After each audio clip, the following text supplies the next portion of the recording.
jour, vous êtes avec nous au Blabla rue Blanche à Paris pour un café avec Panchi. Panchi, c'est moi, et avec la complicité de Philippe Martineau pour la réalisation, d'Adrien Agege pour la musique, de Mélina Vernant pour la com et les photos, je reçois en public des autrices, des auteurs qui viennent à ce rendez-vous pour me raconter comment ils créent.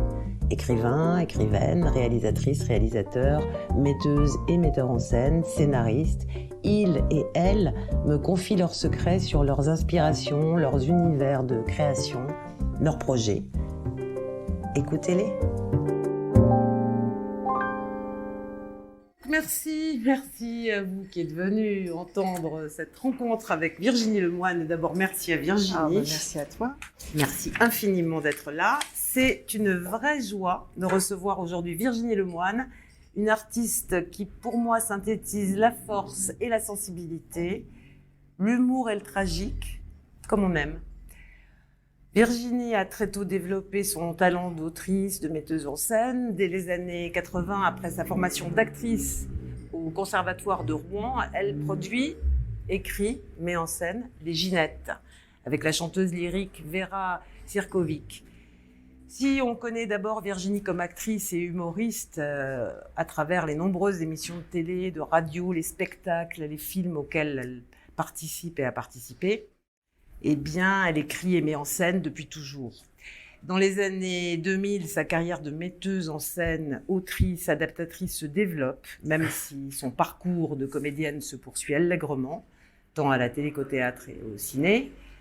Après avoir écrit et monté La Diva à Sarcelles, nommée meilleur spectacle musical au Molière en 2010, prix du Off à Avignon en 2015, il faut quand même citer un peu les honneurs. Virginie Lemoine s'embarque dans l'œuvre d'Irène Nemirovsky. Elle adapte et met en scène Le Bal, puis Suite française et Tempête en juin, qu'on a eu la chance de voir au théâtre La Bruyère récemment, et puis à Avignon. Virginie sait s'entourer de talents, elle a autour d'elle des équipes fidèles et impliquées, la force et la douceur se dégagent de ses œuvres. Bref, c'est une artiste lumineuse et profonde, qui va nous raconter un petit peu comment elle travaille, Virginie. Merci d'être là. Merci à toi pour ce portrait magnifique.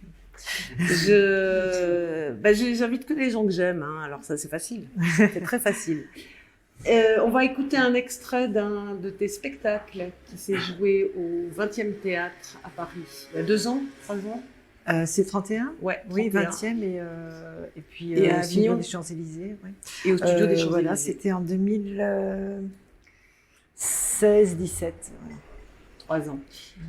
On écoute et on y revient. Et ta famille, toi? Bon, moi, tu sais, ces réveillons-là, j'y tiens pas plus que ça. Hein. On est 9, ma mère prévoit pour 30. Bah, te plains pas, nous on est 30 et ma tante prévoit pour 9. Le jour où l'on se perd, où l'on ne sait plus rien, quand les mots sont amers et le bonheur ancien, on sait vers qui aller, vers ceux qui nous aident à sourire.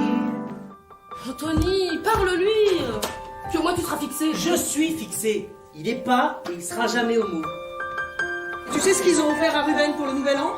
Un casier judiciaire. Ah. Merde, c'est vous, ma famille. Moi, quand je vous vois pas, j'ai personne. T'es parfaite. C'est toujours la bonne heure, la bonne année, la bonne humeur. C'est toujours la bonne météo, la bonne chanson à la radio. On est les 4 fantastiques et tant qu'on est ensemble, il peut rien nous arriver. Comme on disait déjà. Tant qu'on est ensemble, peut rien nous arriver. Aujourd'hui on va changer d'air, tout en changeant de millénaire. Et demain. Voilà, c'était un petit extrait de ce spectacle. On peut dire un mot de ce spectacle Oui, tout à fait. C'est un spectacle qui a été créé à la suite des Funambules. Les Funambules a été créé par Stéphane Corbin. C'est un collectif pour lutter contre l'homophobie. Et donc, il y avait une 50aine de chansons. Et à la suite de cette création, Stéphane Laporte et Gaëtan Borg ont écrit une histoire qui s'appelle 31, qui est l'amitié de 4 personnes, 2 garçons, 2 filles, pendant 20 ans. La particularité, c'est qu'on partait des années 2000 et puis chaque acte, c'était l'année précédente, jusqu'à ce qu'on revienne aux années 2000. Et c'était 4 personnes qui s'aimaient, qui s'entrechoquaient. Il y avait une histoire d'amour parmi ces 4 personnes. C'était pas entre un homme et une femme, c'était entre 2 hommes. Et elle était belle parce que un de ces 2 hommes était homosexuel. Voilà, c'était quelque chose qui était absolument avéré, qui ne posait pas de problème, qui était amoureux de l'autre homme. Et l'autre homme était pas très sûr de son homosexualité. Il faisait beaucoup souffrir celui qu'il aimait.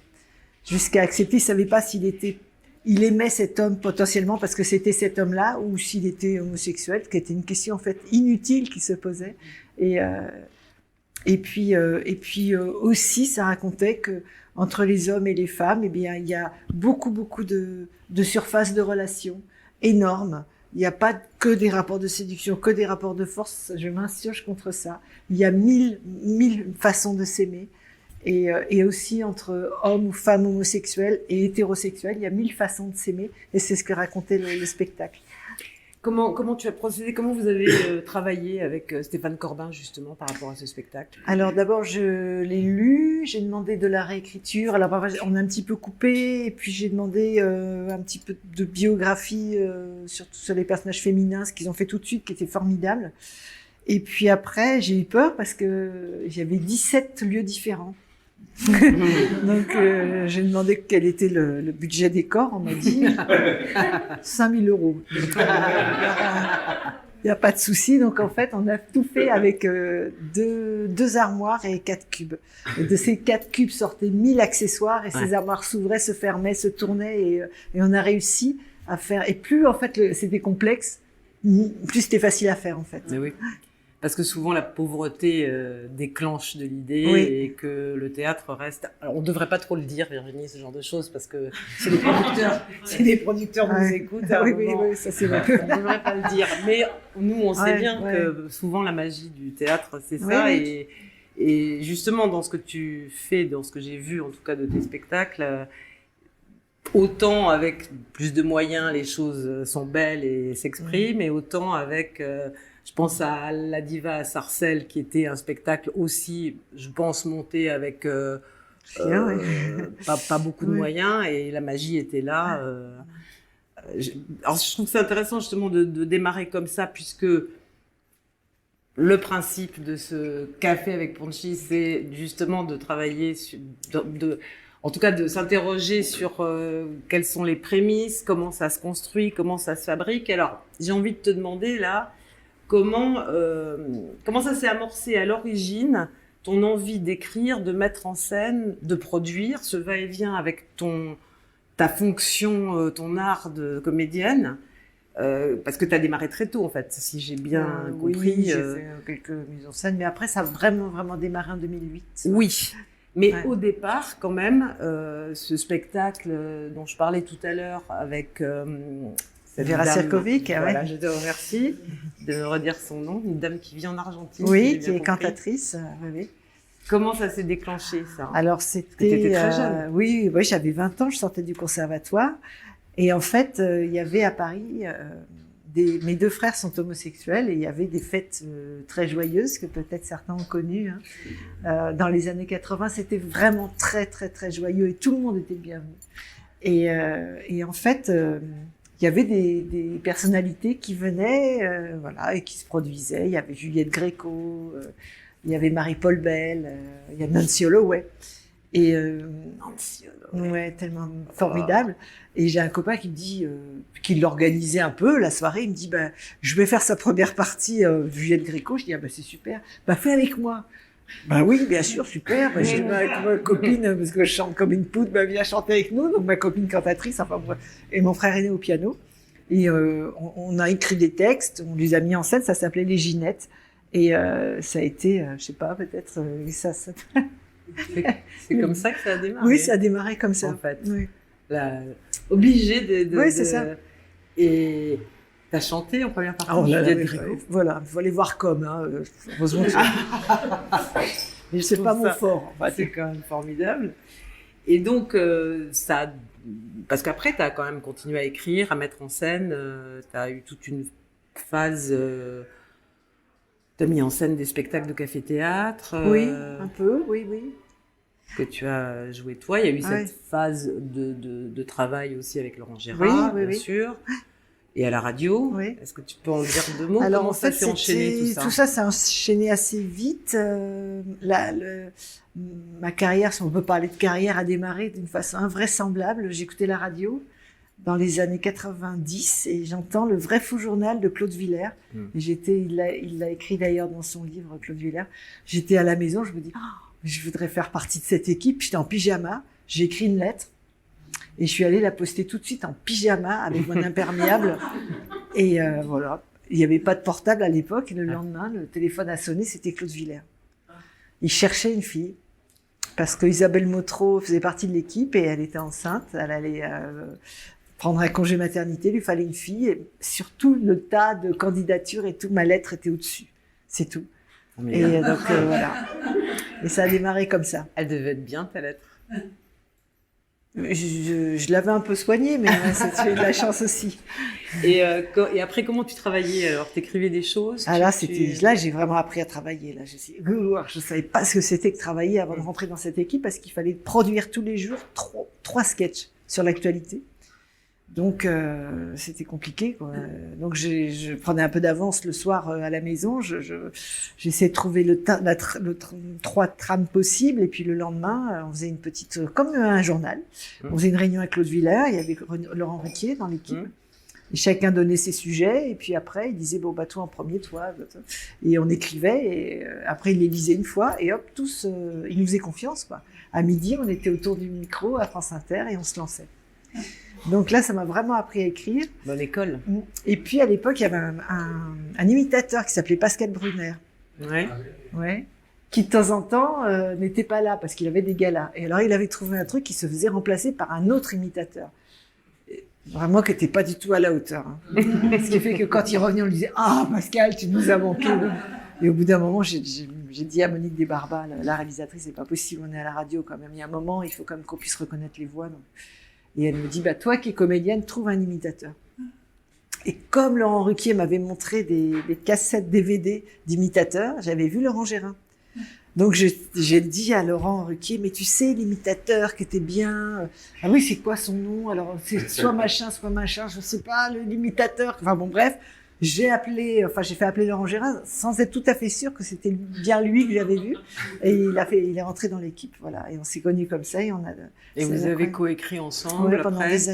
des années. Et joué, bien sûr. Et grâce à Laurent Ruquier, j'étais rentrée dans l'équipe de Jacques Martin, qui à un moment a cherché un imitateur. J'ai fait rentrer Laurent Gérard et les choses se sont enchaînées comme ça. C'est vrai que j'avais une vie où tous les matins on était à la radio.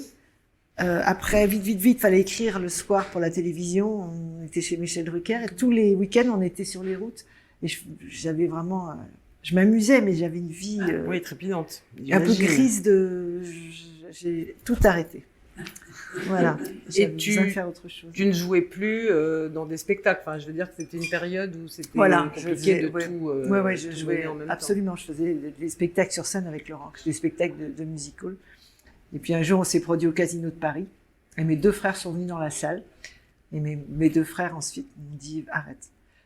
Non pas qu'ils en voulaient à Laurent ou quoi aux caisses, mais il n'y avait pas de mise en danger. Voilà, ça pétaradait, c'était ce que fait Laurent absolument magnifiquement, hein, avec un talent extraordinaire. Mais c'est vrai que quand on a une écriture et le mot est horrible, efficace, c'était efficace, donc ça peut être un piège. Voilà, ça peut être un piège, et donc mes frères m'ont dit par rapport à une carrière de comédienne, c'est pas ça. Une carrière de comédienne, c'est des risques, et tu peux pas te contenter de monter sur scène et puis d'avoir des jeux de mots, des vannes, ou faire des sketchs qui sont très rigolos. Voilà un nouvel ami. Bonjour, que j'ai connu aussi au piano zinc, je crois. Bonjour. Ouais. Bonjour. Venez, installez-vous. N'oubliez pas d'éteindre votre portable, s'il vous plaît. Bravo, trop tard. Et voilà, donc avec l'accord de Laurent qui a même parfaitement compris mon choix, j'ai tout arrêté. Et je me suis lancée dans d'autres choses. Alors pour rebondir là-dessus, j'ai envie de te demander comment ça se passe quand tu es... Quelle est la différence entre les moments où tu écris seul, les moments où tu... Quand je dis tu écris seul, ça peut être aussi quand tu amorces une mise en scène, Et les moments d'écriture à deux, je sais que tu travailles régulièrement avec Stéphane Laporte, Oui. par exemple. Comment ça se tricote entre les deux façons de travailler? C'est vrai que les deux exercices sont assez différents. Ouais. Ils sont assez plaisants tous les deux. En fait, c'est souvent le fond qui donne la forme. Quand j'ai adapté l'œuvre d'Irène Nemirovsky, le bal, je l'avais fait tout seul. Et Suite française, j'avais envie de le faire avec lui. Je pense qu'on avait une communauté de points de vue et je me suis dit, ça va être très plaisant de confronter nos points de vue. Et en fait, je pense que je l'aurais adapté seul. Ça aurait donné ça, il l'aurait adapté seul, ça aurait donné ça. On avait vraiment une façon de voir. Convergence. D'ailleurs, ça me rappelle, ça procède d'un événement dans ma vie incroyable. Un jour, Stéphane Laporte me dit, Suzanne Sarquier m'a proposé d'adapter au théâtre Suite française. Je me dis, ah bon? Et je dis Suzanne rien. Sarquier, qui est un agent littéraire. Oui, je le absolument. dis pour ceux qui ne Excusez-moi. le sauraient pas. Et je me dis, zut, ça c'est vraiment quelque chose que je voulais faire.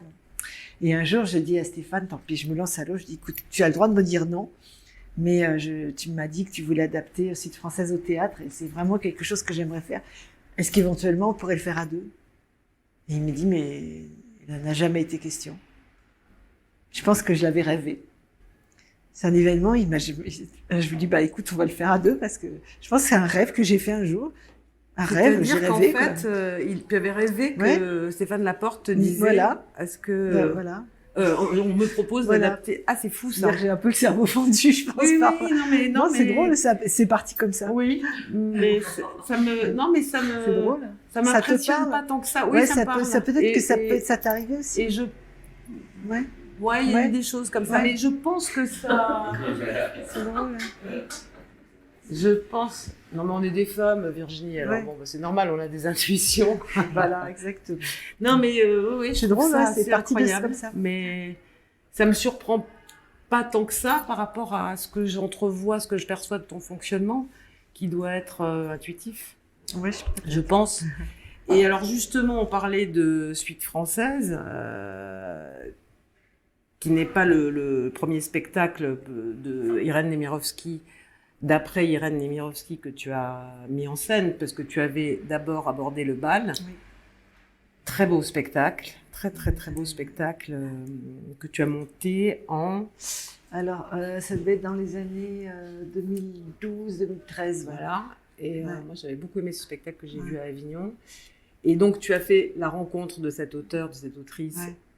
évidemment décédée, Ouais, mais ouais. avec un parcours. Peut-être on peut Incroyable. Oui, absolument. parler un peu de ça. C'est même son parcours Comment, qui a fait que j'ai eu très à cœur de découvrir qui elle était. Parce que j'aime lire, donc j'écoute toujours très attentivement les prix littéraires. Et j'entends donc dans les années non, c'était en 2004, prix Renaudot décerné à Irène Nemirovsky. Je ne connais pas, je n'avais jamais entendu parler d'elle, je ne connaissais pas ce nom, à titre posthume puisqu'elle est morte en 42. Et j'apprends que c'est une femme qui avait vraiment permis à la culture française de rayonner dans le monde entier. Elle était d'origine russe, on lui a jamais donné la nationalité française. Et elle est morte dans un camp de concentration. Et ça m'a bouleversée. Je me suis dit, cette vie ne peut pas se reconstituer. Quand on ne peut pas reconstituer aucune vie, d'aucun destin brisé par la Shoah. Et je me suis dit, bon, il faut que je découvre cette femme. Donc je vais à la Fnac, je vois Suite française qui était assez volumineux, je me dis bon, je vais commencer par quelque chose de plus modeste pour voir, et j'achète le bal. Et je trouve ça absolument formidable, j'ai tout lu d'elle. Et puis après, je me suis dit, le bal fait vraiment une adaptation théâtrale assez simple, donc j'ai rencontré la famille Nemirovsky, parce que les enfants, elle avait 2 enfants, elle est morte en camp de concentration, son mari est mort, a été arrêté plus tard, est mort en camp de concentration. Les 2 petites filles ont été sauvées par un lieutenant allemand. L'histoire est incroyable. Et cachées par des religieuses, etc. Donc, ces 2 petites filles sont devenues adultes, se sont mariées, et donc ça fait aujourd'hui des ayants droit que j'ai rencontrés, qui sont aujourd'hui vraiment devenus des amis.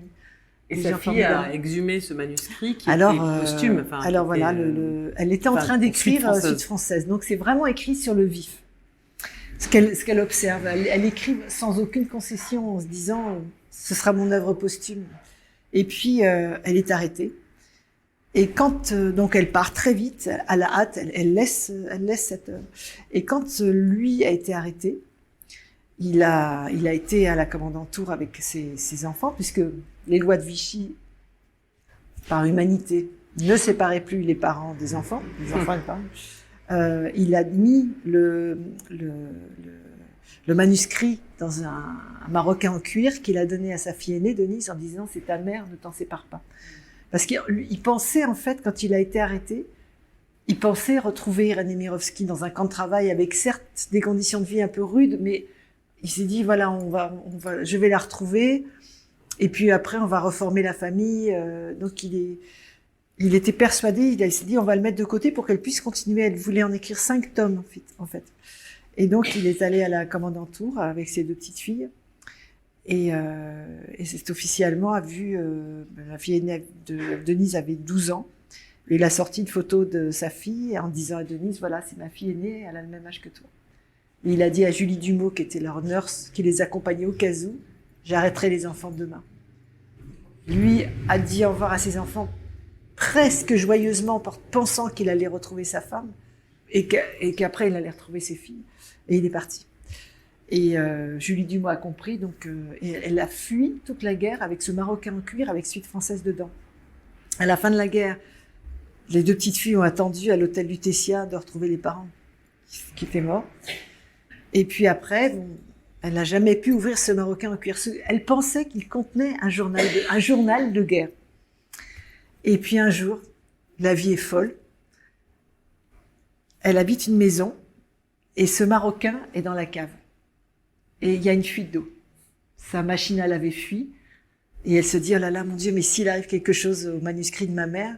Donc, elle le prend et elle le retranscrit à la machine. Il faut savoir que le papier, pendant la guerre, était rare. C'était vraiment du papier à cigarette. C'était écrit tout petit, c'était des filaments. Donc, pendant 3 ans, patiemment, avec une loupe, elle retranscrit ça à la machine à écrire. Et c'était inachevé. Ça devait être suivi par 3 autres tomes. Et sa petite sœur, c'est Elisabeth Gilles, qui était le bras droit de Françoise Verny, l'éditrice, qui commençait à écrire, qui est un écrivain vraiment formidable. Donc, elle s'est dit, je vais pas le faire publier. De toute façon, c'est inachevé. Et puis, elle perd sa sœur en 96 d'un cancer. Et puis voilà, elle garde toujours ce texte. Et en 2004, elle va à la librairie des Ombres Blanches à Toulouse et elle tombe sur une éditrice de Grasset, je crois. Et elle lui parle comme ça, mais à titre d'anecdote, du fait qu'elle a retranscrit. Et cette éditrice lui dit, mais vous avez une œuvre inédite de votre mère, donnez-la moi. Elle lui dit, mais il est inachevé, donnez-la moi. Elle le lit en 24 heures. Elle le donne à Olivier Rubinstein, qui le lit en 24 heures, qui revient après Denise. Et ils ont publié, ils ont eu Sud Française. Et ils ont eu prix Renaudot.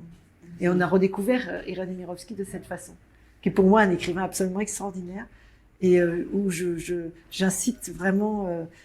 Tout est très adaptable au théâtre. Et c'est vraiment une autrice, une écrivaine, qui écrit pour les femmes, surtout pour les femmes. Et ça fait des très beaux rôles de femmes. Très beaux rôles de femmes.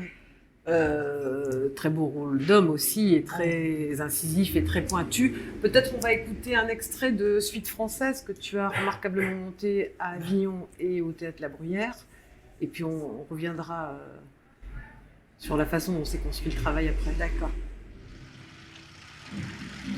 Il ne reste plus qu'à attendre le conquérant.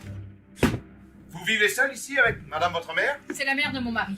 Il est prisonnier. L'absence est un phénomène bien curieux. Oui, c'est... Comment avez-vous pu sourire à un Allemand, parler familièrement à un Allemand? Comment? Je ne peux pas le voir, cet officier. J'ai envie de lui arracher les yeux, de lui arracher la langue. Je voudrais le voir mort. Et il me serait doux de penser que vous ne me haïssez pas. Je ne voulais pas, mais je ne peux pas. Je sais. J'irai à une prison. Comment rentrerez-vous? Je serait le mieux. Na. Ça fait du vol. Renard? L'Allemand m'a demandé d'allumer sa cheminée. Elle part à monnaie. Plaisantez pas, je vous dis. On n'avait pas besoin de ces sales boches. On n'avait pas besoin de vous autres après nos femmes. Madame, il est arrivé un malheur. Un membre de l'armée allemande a été victime d'un attentat. Si nous les gênons parfois, ce n'est pas notre faute. Nous sommes des soldats. Nous ne faisons qu'exécuter les ordres. Ce sont des hommes comme les autres. D'ailleurs, Jésus-Christ n'ordonne-t-il pas d'aimer ses ennemis? Eh bien, je ne suis pas Jésus-Christ. Que dit-on dans le pays? Ah, à propos de... Vous savez bien. À propos du crime.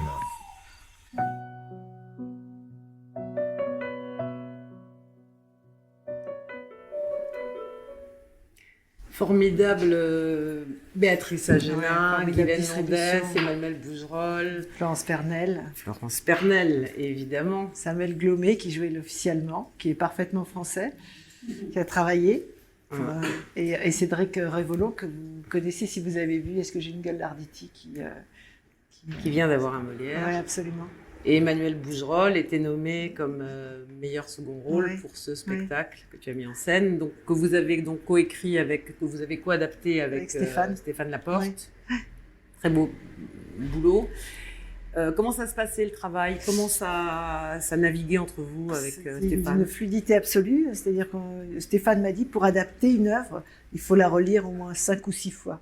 Donc je l'ai lu, alors cette œuvre assez volumineuse, ma foi, je l'ai tellement parcourue que je finissais par lire Suite française en 2 heures. Et puis j'ai sélectionné ce qui me paraissait absolument indispensable dans la narration. J'ai trouvé une façon de faire prendre en charge, parce que c'est la vie d'un village, ça se passe dans une maison, et la cuisinière a pris en charge finalement le monde extérieur. Et puis on a travaillé tous les jours. Je proposais à Stéphane une façon de voir, de faire.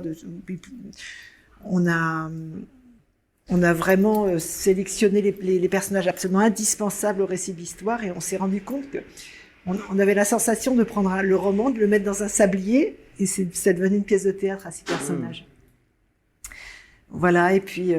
Et puis vous avez adapté donc ce qui fait partie du livre Oui. Suite française et le spectacle qui s'appelle Tempête Voilà. en juin, qui est un petit bijou aussi que tu as mis en scène avec Franck Desmet, qui joue tous les personnages. Ouais. Donc le début, suite française, en tout cas le spectacle raconte vraiment la partie où un officier allemand s'installe dans la maison d'une famille dont le fils a été prisonnier de guerre. Une histoire s'amorce entre la jeune femme, la femme du fils, et cet officier. Il y a vraiment une histoire qui avec une confrontation très forte avec la mère du fils, donc la belle-mère, que joue Béatrice Agénin, et la vie de ce village. Donc c'est vraiment une partie à part entière, une histoire à part entière, et ce qui s'appelle Tempête en juin, c'est donc la première partie du livre qui raconte l'Exode, avec, moi je trouve, avec un ton d'une cruauté en même temps, mais d'une lucidité extraordinaire. Moi, je te le disais, ça me fait penser à du Maupassant quand je lis ça. Je pensais à un bouquin comme Mont-Oriol. Oui, c'est très juste. Et alors, cette partie-là, Tempête en juin, qui raconte l'Exode, que joue seul Franck Desmet avec une virtuosité incroyable, et que tu as mis en scène avec une brio assez... alors, une efficacité, en même temps une profondeur. Comment vous avez travaillé sur cette adaptation ? Comment ça s'est construit, ça? Parce que c'est pas si simple. Et puis comment ça s'est mis en scène? Stéphane Laporte m'a demandé si on pouvait le mettre en scène ensemble. J'ai dit bien sûr, on a travaillé ensemble. Et en fait, on a travaillé de la même façon, c'est-à-dire en relisant beaucoup l'œuvre et en essayant de garder vraiment l'essentiel à la narration. On a supprimé un personnage qui s'appelle Charles Langelet, dont la critique était très drôle, mais il ressemblait un peu au Pérican, c'est une famille très bourgeoise qui part avec une pléthore de vaisselle, et puis une camionnette avec les domestiques, enfin bon. Et la critique sociale était trop proche, donc on a supprimé un personnage, et puis après, on a vraiment gardé l'essentiel. Oui, c'est à l'os. Et c'est dommage, parfois on a fait quelques sacrifices, il y a vraiment dans le roman des passages... Oui, alors pour avoir vu le spectacle, et j'avais lu le roman il y a très longtemps, j'avais lu le bouquin, et moi j'étais assez bluffée par de voir l'interprétation et la façon dont ça s'incarnait, et je retrouvais vraiment l'essence, l'esprit du livre. Comment tu as pensé à Franck Desmet? Comment ça s'est construit, ça? Parce que c'est tellement important, la distribution. Il y a un monsieur qui n'ose pas rentrer, on va dire. En fait, pour moi, c'était une évidence. Il fallait vraiment un virtuose, hein, parce qu'il faisait une quarantaine de personnages, donc faut vraiment. Il n'y a pas tant de comédiens. Donc pour moi, c'était une évidence. C'était vraiment pour Franck. Et puis on a beaucoup travaillé. Alors on a essayé de rapprocher un peu cette femme qui s'appelle Arlette, justement. Je lui ai dit c'est Arletty en fait. On sent bien que. Alors Irène Nemirovsky, c'est le seul moment où elle se trompe dans Sud française, dans la deuxième partie. Elle parle de la couturière qui couche avec les Allemands et elle se dit finalement c'est une chose dont personne ne se souviendra. Ouais. Non, ça a été terrible pour les femmes. Ça a été vraiment. Ouais, ça a été terrible. L'épuration épouvantable. Affreux. Mais pour le reste, elle était quand même assez visionnaire. Ah oui, parce que c'est ça qui est assez impressionnant. Quand on voyait Sud française, le personnage de Madame le maire qui essaye de porter beau avec un vernis de résistance assez fragile, qui est en fait très fascinée par les Allemands. Elle a un texte sur Pétain où elle se moque vraiment de la tête du maréchal Pétain, mais c'est écrit en 42. Hein. C'est incroyable. Et puis voilà, on a essayé de trouver vraiment dans l'essentiel, puisque c'est toute une série de personnages qui se mettent en route, qui fuient, c'est l'exode. Donc leur histoire commune, c'est l'exode, c'est les routes de France. Alors ils se rencontrent sans se rencontrer. Et l'image la plus forte, je pense, de Tempête en juin, c'est la lapidation du prêtre. C'est terrible. En fait, ce jeune prêtre, alors c'est aussi très, très insolent de la part d'Irène Nemirovsky, il part avec des orphelins et il ne les aime pas. Il n'arrive pas à les aimer. Voilà. Il n'est même pas pédophile. Enfin. Il a des rapports, alors c'est aussi dans Tempête en juin, il a des rapports aussi ambigus avec ses enfants. Alors on n'a même pas pu le mettre. Mais il les aime pas. Il les aime pas. Non, il peut pas. Donc il prend énormément sur lui. Voilà. Et puis il est un peu démago. Et puis il se sent pas très bien. Et puis finalement le car est réquisitionné. Il continue à pied. Et puis il campe dans le parc d'un château et il n'arrive pas. Il sent qu'il va lui arriver. En fait, depuis qu'il est parti de Paris, il sent qu'il va lui arriver quelque chose. Il se sent mal avec ses orphelins. Et puis il n'arrive pas à dormir. Et les orphelins, bien sûr, ils vont attaquer le château. Avec des pierres, ils éclatent les vitres. Ils rentrent et puis ils crèvent les canapés à coups de couteau, etc. Et lui, il essaye de les empêcher. Il arrive avec sa soutane et tout d'un coup, ils prennent un guéridon, lance un guéridon dessus, donc il tombe dans les pommes, il ramasse le prêtre, il le jette à l'eau, et le prêtre essaye de se débattre avec l'eau, et du coup, il lui lance des pierres et il le lapide, et il meurt lapidé avec un œil crevé. Voilà, c'est une violence absolue. Pourquoi est-ce qu'elle a écrit ça ? Parce qu'en fait, elle s'inspirait de tout ce qu'elle voyait. Et pour tenter de sauver sa famille et surtout ses enfants, elle était à Issy-l'Évêque, elle s'était faite baptiser. Et le prêtre qui les avait baptisés était un jeune homme dont elle était persuadée qu'il était collabo. C'était un bel homme, d'ailleurs, le petit-fils m'a montré sa photo, c'était un très bel homme. Et donc, elle le rencontre, elle l'observe, et hop, elle l'écrit, elle rentre et elle l'écrit. Et elle lui fait, mais on peut pas imaginer pire elle le fait lapider, etc. Et après ça, elle apprend sa mort, la mort du prêtre qui est mort, en fait, dans la vie, les armes à la main, en fait, il était résistant. Donc, elle s'en veut, donc elle fait une deuxième version où le prêtre meurt, et cette deuxième version va sortir au mois de septembre. Voilà. D'accord. Ouais, avec toutes les corrections qu'elle avait fait. Ce qui est sorti en 2004, c'était sa première version. Ah ouais. Voilà. Et c'est drôle parce que c'est très, très éclairant. Tous les personnages. Vachement intéressant. Oui. Ah ouais. On va écouter un petit extrait de ce Tempête en juin, interprété par Franck Desmet. Pour la première fois depuis le commencement de la guerre, des bombes sont tombées sur Paris, mais les gens demeurent calmes. Ma chère, après-demain, demain peut-être, les Allemands seront aux portes de Paris. On les attend ici d'un moment à l'autre, les Allemands. Il faut partir. Partir. Qu'est-ce qu'ils attendent pour appeler tous les hommes aux armes? Combien de temps pour aller à la gare la plus proche? Alors là, c'est parce que tout est... j'ai 4 heures. Parfait, monsieur. Vous voyagerez tranquillement avec les enfants et tout ce que vous pourrez emporter comme meubles et bagages. Faudra pas nous laisser sans nouvelles, monsieur Michaud. Les Allemands envahissent les maisons, les magasins, les cafés. Demandent à manger, à boire. Pas de petit beurre, pas de pain d'épices. Rien. Les réfugiés ont dévasté la ville. Il y a trop de réfugiés, madame. Il y en a trop.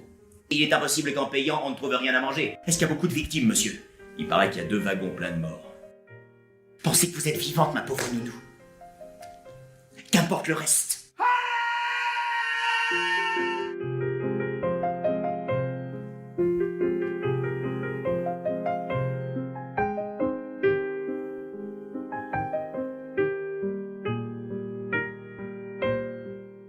Très jolie composition musicale de Stéphane Corbin, ton complice, avec qui tu travailles toujours. Ouais. D'ailleurs, je sais que tu as un projet, on va en parler après, je sais que tu as un projet avec Stéphane Corbin. Moi, j'ai envie quand même de demander comment tu travailles au plateau, comment ça se passe, comment ça se passe? En fait, j'ai toujours une idée extrêmement précise de l'endroit où je veux les emmener. Et comme je suis comédienne moi-même, j'y vais tout doucement, on en parle beaucoup. Au départ, avant de faire une lecture commune, je travaille avec chaque comédien, quelquefois pendant plusieurs jours. En individuel. Voilà, individuellement. J'écoute la façon dont ils ressentent les personnages, je leur explique pour moi ce qu'est le trajet. Et puis petit à petit, voilà, tout doucement, je modèle, je les emmène et j'aime bien les diriger un peu seul, pas forcément que les autres sachent exactement ce que j'ai demandé à l'autre. Voilà. Et puis après, je dois dire, enfin dans le calme, parce que j'aime bien travailler dans le calme absolu. Et puis on rigole aussi beaucoup et tout doucement, voilà, ensemble, on élabore la pièce. Je fais très très très attention au choix des comédiens. Je trouve que ça se choisit comme des fleurs pour faire un bouquet. J'aime travailler avec des gens attentifs et talentueux, bien sûr, et gentils. Voilà, j'ai des gens qui se lancent, qui sont prêts à tout essayer. Et là, je dois dire que ce soit Tempête en juin ou Suite française, j'ai travaillé avec une équipe de comédiens mais remarquables, formidables. Et voilà, avec Florence Pernel, Béatrice Agenot, tout le monde, vraiment, Guylaine Londez. On a travaillé tout doucement. Et la qualité humaine, évidemment, est une chose importante pour toi. Et tu es plutôt quelqu'un de fidèle à tes compagnons de route. Oui, en tout cas, je suis très, très, très, très fidèle à mon équipe technique. Je travaille souvent avec les mêmes. Et les comédiens, en fonction des projets, mais entre metteurs en scène, tu le sais mieux que moi, si on donne notre truc de métier, c'est vrai que quand on pense à un comédien, on se renseigne. On se dit toujours, on fait passer les j'ai besoin, oui, parce que tuyaux. parfois on peut travailler avec des comédiens aussi qui peuvent être simplement complexes, parce que ce sont des gens anxieux et qui savent se mettre en danger et qui se lancent et parfois l'angoisse, ça peut aussi créer chez eux un comportement. Oui, c'est ça, un comportement un peu tendu, souvent vis-à-vis d'eux-mêmes ou c'est un peu dans leur monde, etc. Et c'est important aussi de le savoir parce que voilà, il faut respecter tout ça. C'est aussi beaucoup d'angoisse. Ouais. Et donc, il faut aussi laisser le comédien avoir peur, laisser le comédien douter. Et je vois par exemple avec Samuel, qui joue Samuel Glomet, qui joue le lieutenant allemand.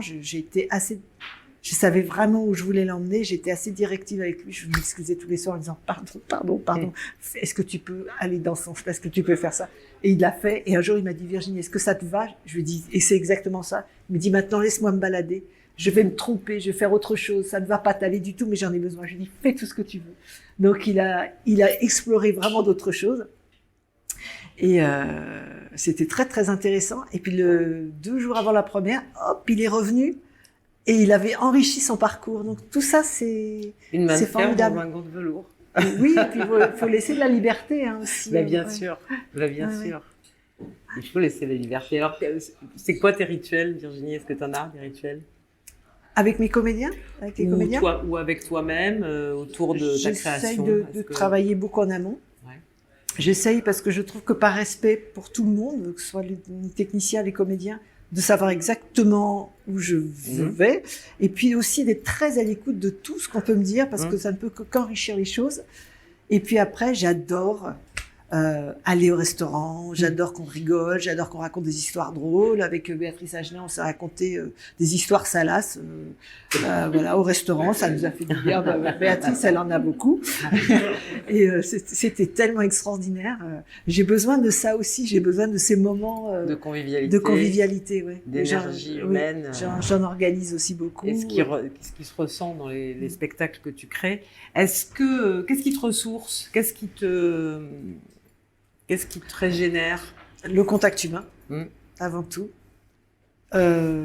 Lire, aller au théâtre, voyager, mais vraiment mes amis dont tu fais partie, mes amis. Et puis les rencontres, et puis je suis curieuse. Tout me ressource. T'as la sensation que tu fais feu de tout bois quand tu te balades et que tu es pas en création, tu attrapes les choses, t'as l'impression de... J'observe les gens, mais avec une discrétion absolue. Je me suis fait engueuler avec une vache qui regarde passer un train. Parfois, j'ai comme ça tout le visage tourne. Oui. Ouais, mais je trouve ça. Oui. Et organiquement, quand tu es par exemple en mise en scène, comment ça se traduit? Moi, je trouve que c'est intéressant de poser cette question. Je la pose à tout le monde. Comment physiquement, comment ça travaille en soi? Mais je pense que je joue tous les rôles. Mais certainement, je joue tous les rôles avec eux. J'essaye aussi de pas trop interrompre. C'est-à-dire que quand on est en train d'élaborer une scène, quand les comédiens sont en train d'élaborer une scène, de pas toutes les 5 secondes dire attends, de les laisser. Et puis, je pense que ça doit être très drôle de me filmer, parce que j'ai un copain dont c'était le grand jeu. Jean-Noël Azman, quand Virginie fait des grimaces, je le dis pour ceux qui écouteront. Mais c'est le grand jeu de quand j'avais monté une diva à Sarcelles et que ça se jouait à la Huchette, il se mettait, je le savais pas, il me l'a dit après, il se mettait dans un petit coin juste pour me regarder le spectacle et je joue tout. Voilà. Et puis j'aime être vraiment enrichie de tout ce que les comédiens apportent. Et c'est drôle, par exemple, Florence Pernel, j'aime beaucoup de nombreuses années. Et j'ai été la voir dans Mari et Femme. Et Dieu sait qu'elle pétaradait sur scène, elle jouait un personnage vraiment de grande autorité. Et ensuite, on est allé dîner. Et on s'est découverte une passion commune pour Irène Mirovski. Et pendant qu'elle me parlait, je voyais Lucille. Et je me suis dit, mais si je monte Suite française, elle jouera Lucille. Et pareil, pour moi, c'était Béatrice Agenet qui devait jouer Madame Angelier. Et j'ai monté au départ pour elle deux. Je les voulais absolument. Comme une évidence. Oui. Alors, demain, qu'est-ce qui se passe? Je sais que tu es en écriture en ce moment, avec Stéphane Corbin d'ailleurs, d'un texte qui va être publié d'abord chez quel éditeur? Chez Michel Archambault. Ça s'appelle Fragments. Je l'ai appelé Fragments et autres anecdotes de nos vies ordinaires. Donc en fait, c'est que mes petites pastilles qui vont être publiées. Et puis avec Stéphane, en fait, on s'est envoyé des textes et on s'est répondu. Et donc, ça va devenir un spectacle. Ça va devenir un spectacle. On va peut-être jouer en Avignon l'année prochaine. Tu serais d'accord pour nous lire? J'ai attrapé parce que j'ai eu la chance de lire certains de ces fragments. C'est trop gentil de la part de Panchika. Je peux t'envoyer des textes. Non, mais j'ai eu du bol. J'ai été autorisée à lire, donc j'en profite. Est-ce que tu veux bien en lire 2 petits extraits, lire 2 de ces fragments, si j'arrive à ouvrir? Sinon, voilà. C'est bon. Alors, le principe, bien sûr, c'est que tout ce qu'on raconte est vrai. Non pas qu'on ait vécu des choses extraordinaires, mais enfin, tout est vrai. Donc, on a fait des listes. Alors, il y a la liste des choses que je sais pas faire, qui est énorme. Il y a la liste des choses que je sais faire. Donc, c'est des choses que je fais très, très bien. Notamment le ménage, donc ça j'en parle plusieurs fois, c'est ma grande fierté. Voilà. Et puis j'ai fait une liste des choses incroyables que j'ai faites dans ma vie. Donc, j'ai appris à ma chienne à aboyer quand je lui disais Ursaf. J'ai fait frire des M&M's à l'huile d'olive. Je suis allée plusieurs fois chez le dentiste en pyjama et une fois aussi au théâtre en pyjama. J'ai piloté pendant presque 1 minute un avion de ligne avec des passagers. Le pilote m'a fait jurer de ne jamais en donner le moindre détail. J'ai fait rire Al Pacino. Et le plus extraordinaire, un jour, dans la jungle mexicaine, bien involontairement, J'ai fait pipi sur un iguane. Et alors là, j'avoue que là, on est un peu scotché. Et ouais, j'ai fait ça. Hein? J'ai fait ça, j'ai eu horriblement peur, et je pense l'iguane aussi. J'ai eu tellement peur, c'est une des plus grandes frayeurs de ma vie. Je n'arrivais pas, voilà. Je me suis éclipsée parce que j'arrivais vraiment pas. C'est dans la jungle, il n'y a pas vraiment, il n'y a pas de toilettes, vous voyez, il n'y a pas de toilettes, donc voilà. Et j'ai eu très très peur. Et alors, je te crois parce que je crois que tu dis toujours la vérité. Ah non, mais tout est vrai. Je te crois intégralement. Alors, un autre texte, s'il te plaît, Virginie, qui s'appelle Mes distinctions. Oui. Tout est vrai aussi. Ma carrière a été émaillée de moments prestigieux que mon naturel modeste n'a pas jugé utile de porter systématiquement à la connaissance du public. Mais dans un souci de transparence, je dois l'avouer, oui, il m'est arrivé de recevoir de glorieuses distinctions. J'ai tout d'abord été intronisée à l'ordre de l'Almanach Vermeau. Au cours de ce brillant événement auquel je m'étais rendue, élégamment coiffée et habillée, on m'a très officiellement affublée d'abonnés de nuit Béjas que j'ai dû garder jusqu'au bout de la soirée. Quelque temps plus tard, nouvelle intronisation, mais à l'ordre du fromage de chèvre, cette fois-ci. Prudente, je m'y rends coiffée d'un très saillant petit chapeau de paille. Qu'à cela ne tienne, on me passe autour du cou un large ruban vert et jaune, duquel pend un énorme médaillon représentant une chèvre. Et ainsi décoré, on me promène dans les rues du village avant de me faire présider le dîner officiel. Une année passe, et voici que l'on me propose d'être nommé à l'ordre de la charcuterie de Saint-Antoine. Je me renseigne prudemment sur les éventuelles humiliations dont je pourrais faire l'objet, mais on me rassure, la chose consiste juste à recevoir publiquement un diplôme et un pins. Bon.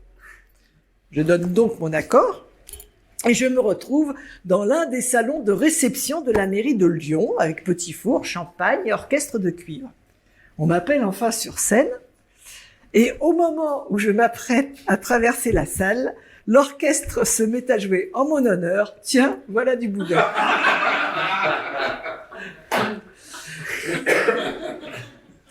Quelques mois plus tard, on me téléphone pour me demander si j'accepterais d'être la marraine des vendanges de Montmartre. Oula! Attention!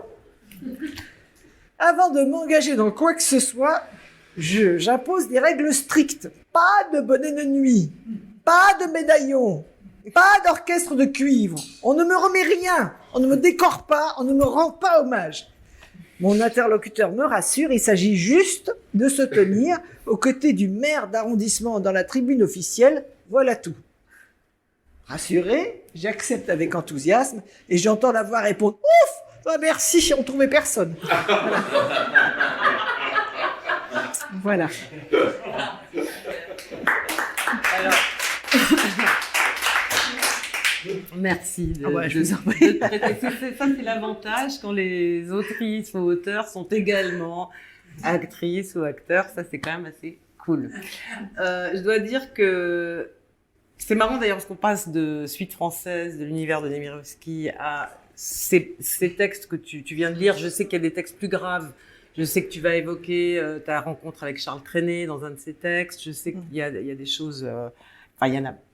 je n'ai pas eu la chance encore de tout découvrir, mais j'attends avec impatience. Je trouve que c'est une très belle idée d'en faire un spectacle avec Stéphane Corbin, et j'ai hâte de voir ça. Avant de donner la parole, peut-être que les personnes qui sont là auront envie de te poser quelques questions avant qu'on termine. J'ai envie de te demander, parce que en fait, cette chose que tu as à la fois, cet humour, cette folie, cette fantaisie et en même temps cette gravité, comment tu navigues, comment tu te promènes à l'intérieur de ça? Il y a vraiment tous les grands artistes qui écrivent ou qui mettent en scène de la comédie ou qui jouent de la comédie à la base de formidables tragédiens, on le sait tous, c'est toujours le cas. Mais comment tu construis ton travail en lien avec cette part de mélancolie parfois que tu peux exprimer et en même temps cette folie douce, mais cette folie en même temps énorme. Comment ça se tricote à l'intérieur de toi? Je sais pas si ma question est... Si, c'est très très clair. Je sais pas très bien. Je pense qu'on est tous divers, faits de multiples matériaux émotionnels. Et on a tous dans notre vie des journées de jubilation, des journées de désarroi absolu, tous. Moi, je pense que je suis un peu atteinte du syndrome du chien devant la boulangerie, c'est-à-dire le chien, il voit bien que son maître, il va juste acheter une baguette de pain, il a l'habitude, mais le chien qui est attaché devant la boulangerie, il l'est à tout jamais, quoi. C'est un désespoir absolu. Hein. Mais je suis un peu atteinte de ça.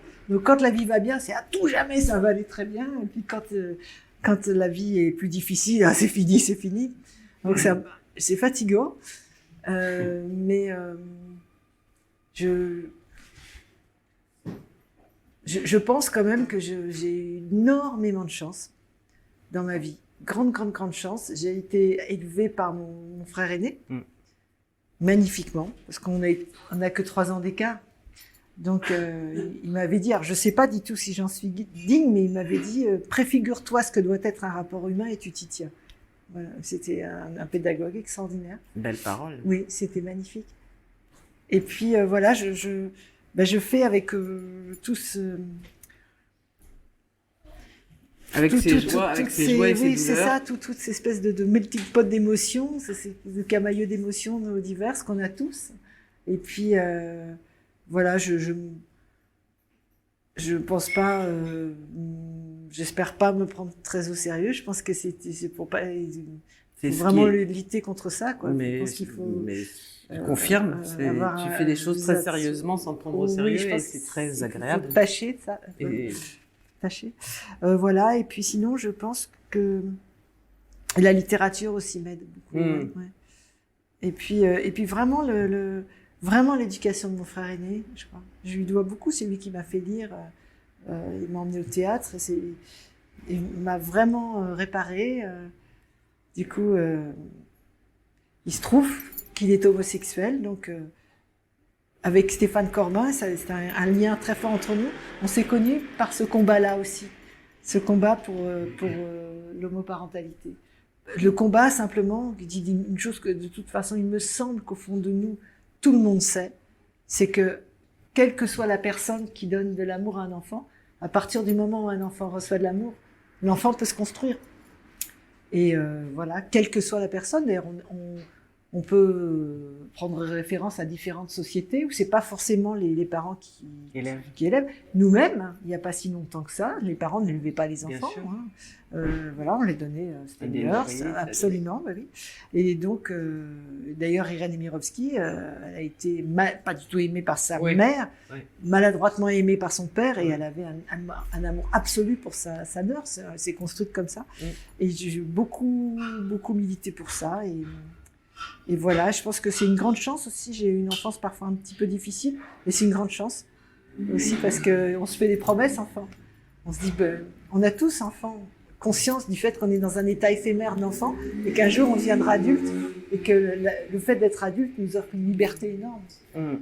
Énorme. Je me souviens, quand j'étais petite, je me disais, mais plus tard, quoi, si j'ai envie de manger que du chocolat, je ferai que du chocolat. Je m'étais fait des promesses solennelles. Donc, je ne sais pas si j'ai répondu à ta question. Si, tu réponds très bien. Je trouve que ça se traduit complètement dans ton œuvre.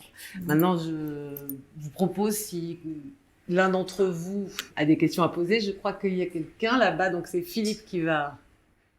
Panchika a évoqué brièvement votre prochaine mise en scène. Est-ce que vous pouvez nous en dire un peu plus à nous? J'ai pas parlé d'ailleurs du sublime projet dont j'ai assisté à la lecture et en fait j'en ai parlé. Non, j'ai pas évoqué. J'ai évoqué les fragments, mais il y a d'autres choses. Il y a un spectacle qui s'appelle Dolores qui va être un bijou, je le sais. J'ai assisté à une lecture. Non, j'ai beaucoup de chance. En fait, Dolores, j'ai énormément de chance. C'est un texte de Stéphane Corbin-Yanguilon, ils se sont inspirés d'une histoire vraie, qui est l'histoire d'un couple, c'était un frère et une sœur jumeaux, qui avaient découvert le flamenco et qui étaient connus dans le monde entier, et qui se sont installés à Berlin dans les années 30 et qui se produisaient tous les soirs dans un cabaret. Voilà. Qui était polonais, au départ. Et puis un soir, ils ont vu les chemises brunes, ils se sont dit oula, on va rentrer. Et donc ils sont rentrés à Varsovie, ils se sont fait emmurer. Lui était vraiment malin comme un singe, il savait comment s'échapper, il a réussi à faire des faux papiers, ils se sont échappés tous les deux, ils se sont séparés. Elle était censée rejoindre leur mère à Brody, et lui les réseaux de résistance. Il a réussi à rejoindre les réseaux de résistance via un officier de la Wehrmacht qui était résistant. Ils ont fait beaucoup d'actions de résistance. Bref, et cet officier lui a dit un jour que la ville de Brody, qui était sa ville natale, avait été bombardée. Il n'y avait pas de survivants. Et ce type a répondu, ma sœur est morte. Il dit, mais tu ne sais pas, on n'a pas de nouvelles, ma sœur est morte. Et pour supporter le chagrin de cette sœur qui effectivement était morte, il est devenu sa sœur. Donc il s'est appelé Dolores, et habillé en femme, il a fait énormément d'actions de résistance. Il a tué des nazis. C'est une histoire incroyable. Et puis après, il s'est fait engager dans une usine pendant la guerre à Berlin. Et puis tous les jours, il voyait une dame d'un certain âge, absolument parfaitement banale comme moi, je peux l'être, et qui lui donnait tous les jours le nom de quelqu'un, d'un nazi. Et tous les soirs, il allait tuer un type. À la fin de la guerre, pour échapper à ce qu'il faisait on vérifiait les faux papiers, il s'est percé la main dans son usine avec une mèche, il s'est fait hospitaliser. Donc, il a évité de présenter ses papiers. Les Russes sont arrivés à Berlin. Comme il était polyglotte, il parlait russe. Il a sauvé tout le service. Et puis, après la guerre, il a repris son métier, c'est-à-dire son numéro de danseur, sauf qu'il était Dolores, danseuse femme. Et après, il a ouvert une brocante quand il était trop âgé. Et dans l'arrière-salle, il vendait des objets nazis. Quand il voyait des gens regarder ça de trop près, il leur faisait casser la gueule par des gros bras. Et dans les début des années 2000, il y a un jeune journaliste qui s'est dit à Munich, je vais essayer de retrouver, il y a peut-être des survivants du ghetto de Varsovie. Donc il tombe sur ce type qui lui raconte sa guerre. Il se dit, bon, quand je suis tombé sur un grand mytho. Donc il a tout vérifié, tout était vrai, il lui a consacré une biographie. Et ce type est mort en 2011, à 97 ans, et on voit des images de lui sur le net, à très âgé, avec sa robe de flamenco, en train de danser le flamenco. C'est extraordinaire. Donc c'est Olivier Citruc qui va jouer Dolores avec Jean-Paul Borg. Il y aura deux danseurs et deux musiciens. Ça va se monter l'année prochaine au Festival d'Avignon, au balcon à 22h.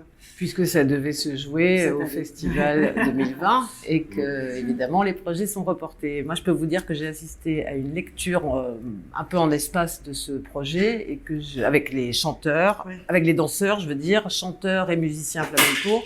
Et c'est somptueux. Enfin, j'attends ce spectacle vraiment avec impatience. Je pense que ça va être magnifique. Est-ce qu'il y a une autre question? Ouais. On va faire passer le micro. Ouais. Vous parlez de votre travail d'adaptation de texte. Justement, quelle est la liberté que vous prenez par rapport au texte originel? Est-ce que vous réécrivez ou est-ce que vraiment vous restreignez à être vraiment dans le texte tel qu'il est écrit de base et vous partez de ça? Enfin voilà, je voudrais que vous en parliez un peu plus. Je colle vraiment à l'auteur. Je ne prends pas de liberté.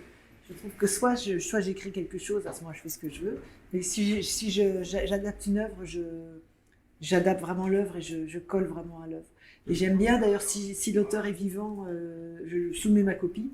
Et dans le cas d'Irène Mirovski, j'ai soumis ma copie aux ayants droit tout le temps. Je trouve que c'est très important. Donc, les gens, le public, de toute façon, quand on a aimé une œuvre et qu'on va en voir une pièce de théâtre ou un film, on a toujours peur. C'est pas forcément ce qu'on a vu. Oui. Et parfois, on retrouve. J'essaye en tout cas de vraiment respecter l'auteur. Une dernière question? Ou pas? Pas obligatoire. On va clôturer, comme on dit, conclure. Philippe, un peu de musique. En tout cas, vous étiez super. Merci Virginie. Merci Virginie.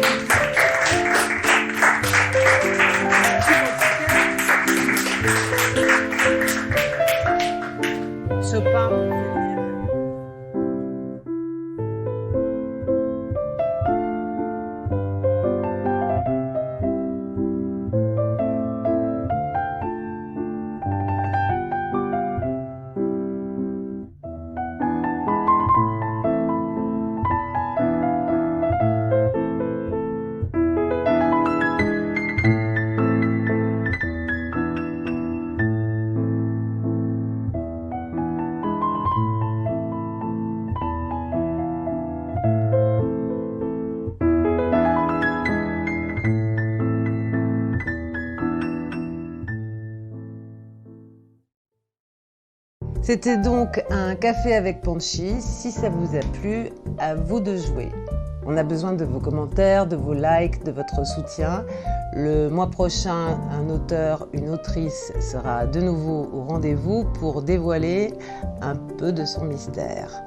Alors abonnez-vous, parlez-en, partagez, mettez-nous plein d'étoiles et retrouvez toutes les infos sur notre page Facebook Un café avec Panchi. N'hésitez pas à nous rejoindre pour assister aux enregistrements en public au Blabla Café à Paris ou bien à nous suivre en ligne et à bientôt.